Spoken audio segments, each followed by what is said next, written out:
Good morning students. Last lecture के अंदर organometallic compound क्या होते हैं उसकी डेफिनेशन, इंट्रोडक्शन और नॉमेनक्लेचर के बारे में हमने पढ़ा था।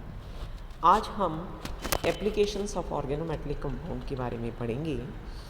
ये हमारे दिन प्रतिदिन की लाइफ में बहुत महत्वपूर्ण भूमिका निभाते हैं क्योंकि इनका काफ़ी इम्पॉर्टेंट यूज़ होता है और इनकी खुद की जो प्रॉपर्टीज़ होती हैं वो बड़ी स्पेसिफिक होती हैं, जिसमें कुछ प्रमुख उसके यूज़ हम ले रहे हैं। पहला यूज़ है मेडिसिन।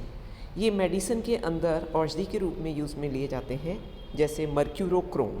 ये एक एंटीसेप्टिक होता है और इसी तरीके से मर्क्यूरोहाइड्रीन जो होता है वो किडनी की परमिएबिलिटी, पारगम्यता को बढ़ाने के लिए काम में लिया जाता है। ऑर्गेनोमेटेलिक कंपाउंड्स जो होते हैं वे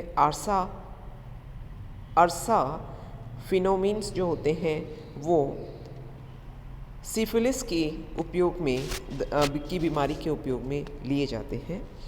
मॉडर्न सर्जरी के अंदर सिलिकॉन रबर जो होता है, एसआई जो होता है, उसका प्रिपरेशन आर्टिफिशियल ऑर्गन बनाने के लिए काम में लिए जाते हैं। दूसरा इसका महत्वपूर्ण उपयोग जो है वो इंडस्ट्रीज़ के अंदर है। जैसा हम जानते हैं कि टेट्रा मिथाइल लेड जो होता है वो मोटर फ्यूल में एंटी नॉकिंग एजेंट के रूप में काम में लिया जाता है। इसी तरीके से बहुत सारे आयरन कंपाउंड के ऑर्गेनोमेटेलिक कंपाउंड या निकल के ऑर्गेनोमेटेलिक कंपाउंड जो होते हैं वो कार्बनिक क्रिया के अंदर, सिंथेसिस के अंदर काम में लिए जाते हैं। सिलिकॉन्स जो होते हैं वो इनर्ट होते हैं, अक्रिय होते हैं, वाटर रिपेलेंट होते हैं, पानी को आकर्षित नहीं करते, इंसुलेटर होते हैं और इनमें अधिक ताप जो है वो सहन करने की क्षमता होती है। 1 सेंटीमीटर लेयर जो सिलिकॉन की होती है वो करीब 3000 डिग्री केल्विन टेम्परेचर को सहन कर सकती है। इसलिए जो सिलिकॉन रबर जो होते हैं वो जेट एरोप्लेन के अंदर इंसुलेशन का काम करते हैं। उसकी तीसरी जो महत्वपूर्ण उपयोगिता है वो है बायोलॉजिकल और एग्रीकल्चर साइंस में।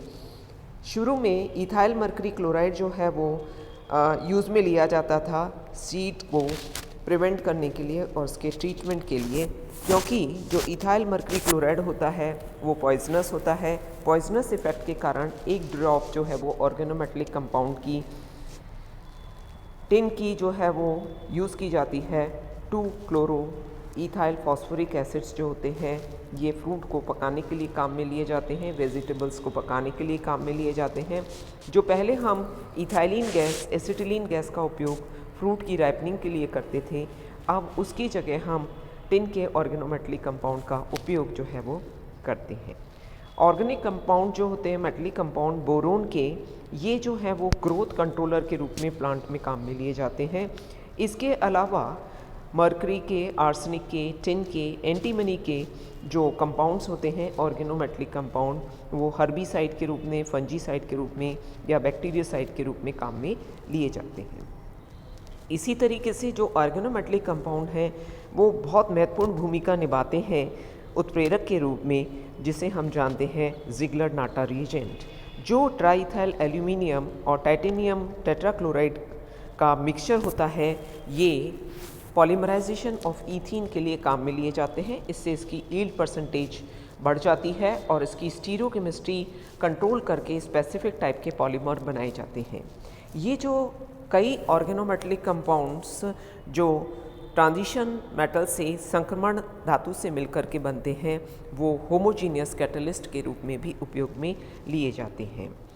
नेक्स्ट इसकी उपयोगिता है फिज़िकल साइंस के अंदर। ये जो सिलिकॉन के ऑर्गेनोमेटेलिक कंपाउंड होते हैं इससे सिलिकॉन ग्रीस जो है वो बना ली जाती है। सिलिकॉन ऑयल जो होता है वो हीट रिजर्वॉयर में काम में आता है। सिलिकॉन क्रीम जो होती है वो जले हुए भाग पर लगाने के लिए काम में ली जाती है। लास्ट इसका उपयोग है रिसर्च में। रिसर्च में भी ऑर्गेनोमेटेलिक कंपाउंड की महत्वपूर्ण भूमिका होती है।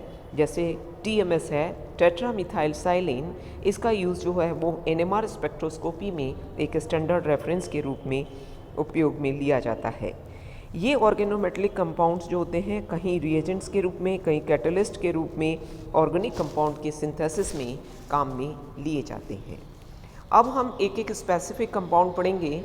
आज हम शुरू करेंगे introduction organolithium compound. Organometallic compound में लिथियम कंपाउंड जो बनते हैं वो ग्रिग्नार्ड रिएजेंट के समान होते हैं। उनकी काफ़ी सारी रिएक्शंस जो होती हैं वो समान होती हैं, लेकिन ग्रिग्नार्ड रिएजेंट की तुलना में ऑर्गेनोलिथियम कंपाउंड जो होते हैं वो अधिक रिएक्टिव होते हैं, इसलिए इनको सुपर ग्रिग्नार्ड रिएजेंट भी कहा जाता है।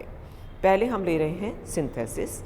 इनका सिंथेसिस जो है वो एल्काइल और हेराइल हैलाइड की लिथियम के साथ अभिक्रिया करके बनाया जाता है।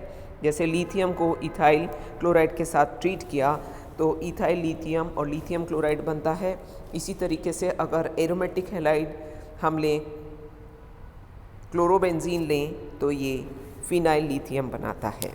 इस रिएक्शन में अगर हम कॉपर और लिथियम का अगर कपल यूज़ करें इंस्टेड ऑफ निकल लिथियम मेटल, तो उसमें उत्पाद की मात्रा बढ़ जाती है। तो 2CuLi कॉपर लिथियम कपल लिया जाता है और इथाइल क्लोराइड के साथ इसकी रिएक्शन की जाती है तो इथाइल लिथियम बनता है और 2 कॉपर मॉलिक्यूल जो है वो निकल जाते हैं।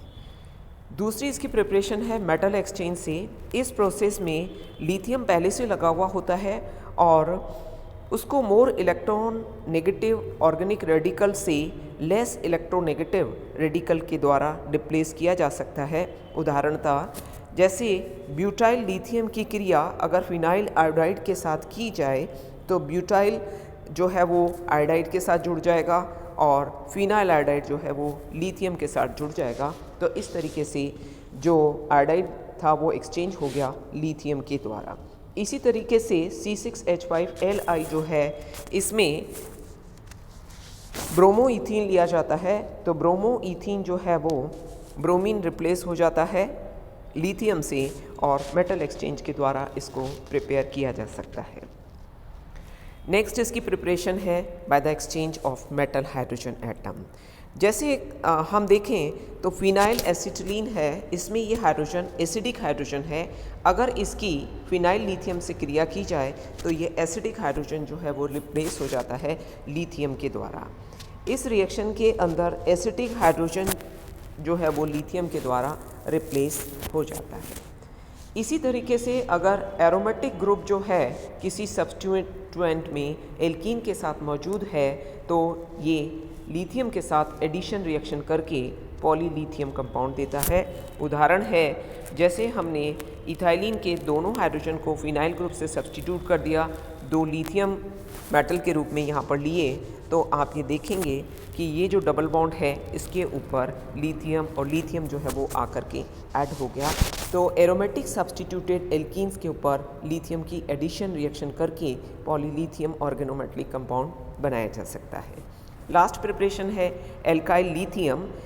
एल्काइल लिथियम की अगर रिएक्शन मिथाइल साइनाइड से या प्रोपाइन से की जाए तो पॉलीलिथियम कंपाउंड जो है वो बनता है। इसमें 4 लिथियम ग्रुप जो हैं वो 3 कार्बन एटम के साथ जुड़े हुए हैं। तो इस तरीके से ये जो ऑर्गेनोमेटेलिक कंपाउंड हैं इन विधि के द्वारा सिंथेसाइज किए जा सकते हैं। नेक्स्ट हम ले रहे हैं उनके भौतिक गुण। ऑर्गेनोलिथिक कंपाउंड्स जो होते हैं या तो वो लिक्विड अवस्था में होते हैं या उनका बॉइलिंग पॉइंट लो होता है। जो लिथियम कार्बन बॉन्ड जो होता है इसमें 43% जो है वो आयनिक करैक्टर मौजूद होता है, इसलिए ऑर्गेनोमेटेलिक लिथियम कंपाउंड्स जो होते हैं वो अधिक वाष्पशील होते हैं, सॉल्युबल होते हैं पोलर सॉल्वेंट के अंदर, ये मोर रिएक्टिव होते हैं, इसलिए इनको हम सुपर ग्रिग्नार्ड रिएजेंट के नाम से भी जानते हैं। और इसलिए ये एक ऑर्गेनोमेटेलिक कंपाउंड है जो अधिकतर रिएक्शंस के अंदर यूज़ किया जाता है, लेकिन इसकी सबसे बड़ी प्रॉब्लम है ये लो मेल्टिंग पॉइंट के या वेपराइजेबल होते हैं। नेक्स्ट लेक्चर में हम पढ़ेंगे chemical properties of organolithium compound. Thank you.